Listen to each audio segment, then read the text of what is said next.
So I said, who's my second spirit guide? And that was Archangel Michael, because I asked him to be here. But I'm always drawn towards his strength. I'm drawn towards his straight talk. And I love it when he makes me laugh and his sense of humor. So who are you drawn towards?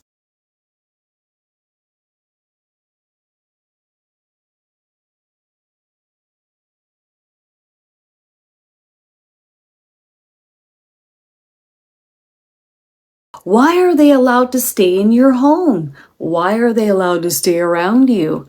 And what can you do if you don't want them in your home?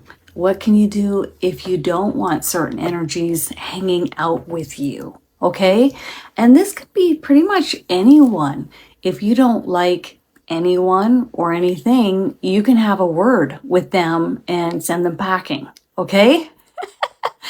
And I have done this. I do recall having a conversation even with Eric. I didn't send him packing, but I told him I expressed to him how I felt, and they listen. But the truth is, whether your team bringing in bigger backup, you can have energies exit your home anytime you wish. Okay. All right. So let's get crack-a-lackin'. So here's a question for you. Why is it when we're looking at ghosts, okay, why is it that they're allowed to stay in your home? So why would a ghost hang out in your home and not leave? And that is the question. And sometimes we do need backup, and sometimes we do need help. And I do recall watching a program where they hired people to come in and have a look at what was in their home. And the first thing that the team recommended, it wasn't, oh, we've got to get rid of these energies. It was, you guys need to clean up your home. It's a mess. And the first thing they did also was put the family into counseling. So it's not just about specialists coming in and cleaning out energy. It's also about us cleaning up our own energy. It's also about us cleaning up our own homes. It's about us cleaning things up, right? Why is that? Does anybody have any answers to that? Why is it when a professional would come in to remove energy from your space, they're focusing on you? You cleaning up your home, you cleaning up your energy. That's very, very, very important, because it's not always just about the energy, is it? Like attracts like. It's the law of attraction. And if you have, if your house is somewhat in shambles, maybe there's some arguing going on, maybe the energy that's hanging out in your house is creating arguments or helping to contribute. It makes sense that if you have professionals come in and have a look at your home, that they may just look at the situation and say, we need to get the house cleaned up, we need the family in counseling, and we need to get things more on the straight and narrow, so that your frequency is different, your space is different, the energy in your home is different. And it's interesting too, because, after all these years of house cleaning that I used to do way long ago, it was very apparent to me when I would walk into a home what the energy was like. And one of the homes that was the most confusing to me was, I remember walking into a home, and I remember it was a single woman, and she had a little dog, and she liked to go to yoga, but the energy was so heavy and I couldn't figure it out. I thought, this is really weird. And then I look at the wall and I see a picture of her and Mother Teresa. I mean, who has a picture of them and Mother Teresa on the wall? Even more perplexed, because I'm thinking to myself, why is it that the energy feels so not good in here? She ended up heading back down to the US. She ended up renting her home out. The new tenants moved in. And I got to be really good friends with the new lady that moved in with her husband, who was a doctor. And so one day I just said to her, I said, energy really is important from a person, because I really noticed when you guys moved into the home to rent, the energy in here changed. It became so much more high vibrational. and so much better. And I said to her, I couldn't figure out why the energy felt so stuck and heavy when she lived in the house. And then I was informed she had some childhood trauma growing up, and that childhood trauma really carried its way with her through the years. So it's extremely important that we get our own energy, leveled. And that doesn't just mean, oh, I'm going to clear my home. It also might mean, oh, maybe I need to speak with someone. There's so many different things that we can do personally. So that was a real eye-opener for me. If our energy is a certain way, then we might also look at certain ghosts are attracted to that energy.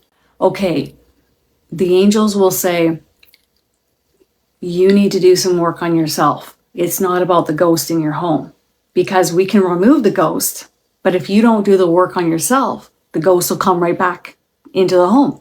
And I thought, whoa, I thought for sure as a medium channeling this for the first time, and then I would watch as it happened a few more times with different people, that the angels would just clear the energy out and that would be it. But it's not it. It's not it. It's also about our energy that has to be worked on, our thoughts, our emotions, our feelings. So that was really fascinating when I listened to the angels relay that they could remove the energy, but if the energy didn't change in the home, then the energy would come right back and be allowed to stay, because it's like attracts like. So that was really fascinating. Okay, so when we look at why are they allowed to stay in your home, and we're looking at ghosts, why are they allowed to stay in your home? And it might be your home, it might be your neighbor's home, it might be a friend's home. Why are they allowed to stay there? Why are they not moving on? And it could be some stuff that's happened in this life. It could be some stuff happening in another life that just needs a little bit of cleansing. Very good. Attachment. It can be attachment to the land. It can be attachment to the house. It can be attachment to the people. It's pretty fascinating, isn't it? I've even watched programs where teenagers had a mother energy that had a previous incarnation with this soul and was attached to her in this lifetime and didn't want to leave. I mean, come on, we already had our time together and you're still hanging out with me. So here, that attachment, they're not ready to leave yet. Here's another one. They haven't found their way to the light yet. Maybe they haven't found it, they can't see it, or they've seen it and they're just not ready to go yet. I have personally seen people that are religious and they're fearful about crossing over and where they're going to go. And they're just stuck here. They won't go. They're too scared. So we really see where fear can hold you back. And then you cross over, guess what? Fear's going to hold you back too. Is a ghost? I don't think so. We got to nip that in the butt in this lifetime. So anybody that's operating on a regular base from fear, we need to get that nipped. We got to shift that, because you don't want to be that way even when you cross over. No. It's comfortable in the home. Maybe they're familiar with it. It's always been their home. Maybe they're territorial. Maybe they worked their whole lives and they put so much money and effort into the land and the home and they don't want to go. There's another part of it is they're attempting to help. Maybe they're attempting to help their loved ones and they don't want to go because they can see their loved ones need help. They don't want to leave their loved ones. If you think about some people, they do things that aren't very good on earth. So they know that maybe I won't cross over and then I'll be at least safe here. Whereas some people I've seen hiding in a closet where they're very religious. And always the energy of this woman felt like she was always good, but she was just too scared to cross over. So those are some of the reasons why. So what are some of the reasons when we look at a spirit, why are they allowed to stay in your home? So we're looking at, like I can see my grandparents, they were waving to me. So I was like, oh, there they are, side by side. And why is it that spirit, so that's energy that's crossed over already, why are they allowed to stay in your home? You got your spirit guides, you got your guardian angels, you've probably got archangels, ascended masters. So why is it that a loved one, a spirit that once incarnated maybe with you in this lifetime or possibly in other lifetimes, why are they allowed to stay? Helping with the awakening process. Yes, helping to lift up the vibration of the people, earth, and animals. 100%. Some of the other reasons why is, they're drawn to your light. They enjoy your energy. They just want to visit you. They want to hang out with you. Another reason is they're purposely helping you. They could be helping the energy in your home. They could be helping your energy, and they just want to be a part of your space. Okay?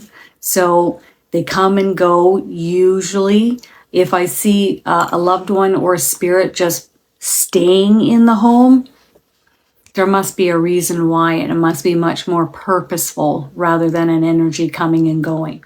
And I'm getting a message from source frequency, and the message is that God or source, light and love, universal oneness is always here for us no matter what.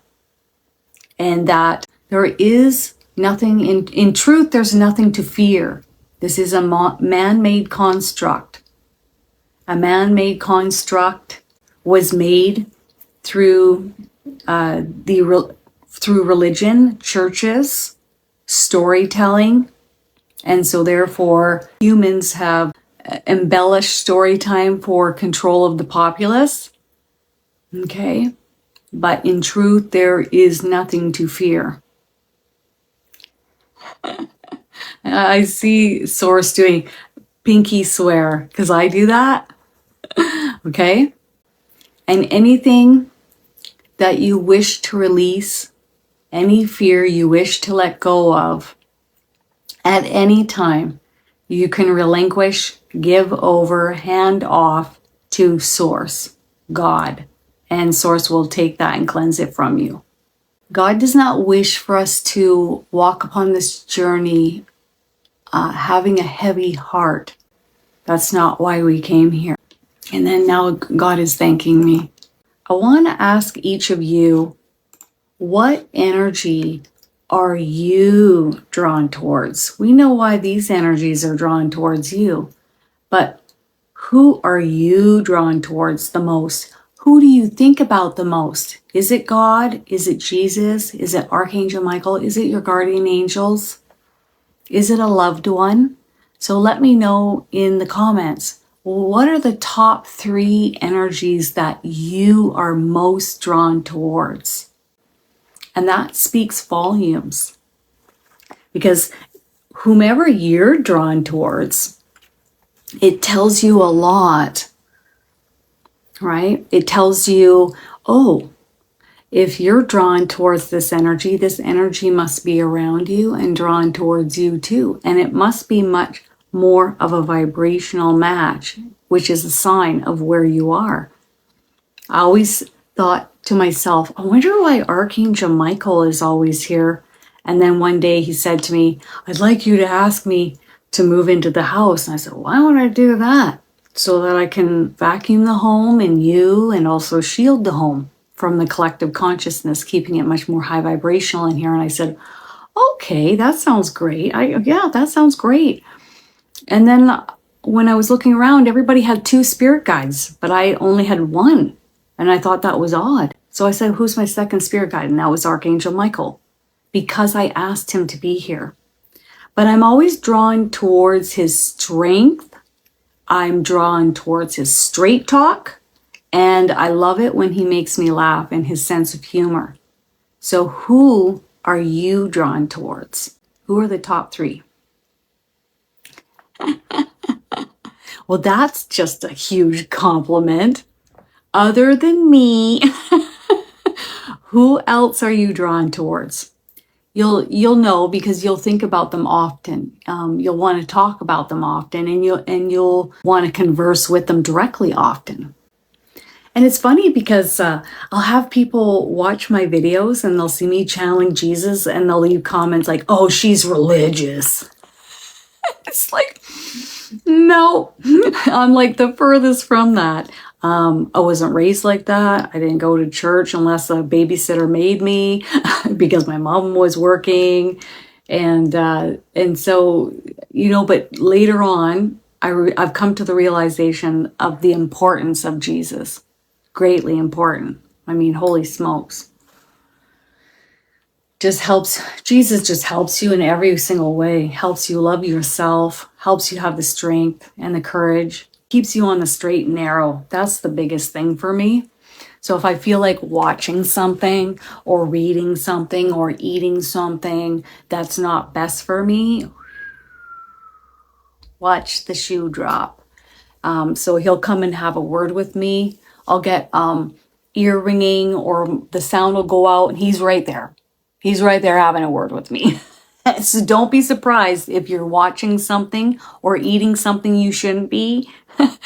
If all of a sudden you're like, ooh, I'm getting in trouble. Oh, I love it. I've always been drawn towards the angels ever since the age of 28 when my angel opened up in front of me. That was her introduction, I suppose you could say, of her saying, "Hey, I'm here for you." And then later, "Let's work together to help everyone." And I was like, wow. I love going and just sitting in a church, not to listen to anything that a man is saying, but just to sit and bask in the light and the energies that are in there. It just feels so amazing. Yeah. So people that are drawn to Archangel Metatron likely have had a significant amount of lifetimes off Earth. We all have, but some of us have had really different lifetimes than being a human. And so we really might be drawn towards Metatron then, like a lot.